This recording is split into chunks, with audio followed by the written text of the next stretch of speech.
এটা কাদের বাড়ি শাহিন? এটা আমাদেরই বাড়ি। তোমাদের বাড়ি তো এইভাবে বাড়ি থেকে তালা মারা কেন? তোমার আব্বা মা নেই বাড়িতে? না, মম ড্যাড এখানে থাকে না তো, ওরা কলকাতা বাড়িতে থাকে আর আমিও হোস্টেলে থাকি, মাঝে মধ্যে এখানে আসি। তাহলে আমাকে এখানে নিয়ে আসলে কেন? তোমার আব্বু মায়ের কাছে নিয়ে যেতে।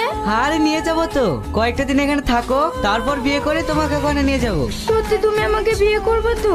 আমি কিন্তু তোমার উপর ভরসা করে বাড়ি থেকে পালিয়ে এসেছি। বিয়ে করবো না তো এমনি এমনি ভালোবাসছি নাকি? ভিতরে চলো। শাহিন, কি হলো? রাতের বেলা আবার অচেনা জায়গা, আমার কিন্তু ভীষণ ভয় ভয় লাগছে। আরে কোনো ভয় নাই, আমি আছি না, চলো। কি এত ভাবছো বলো তো? কিচ্ছু হবে না, চলো শুয়ে পড়ি, সারাদিন জার্নি করে ক্লান্ত হয়ে গেছি। তুমি কোথায় শোবা? কেন এখানে?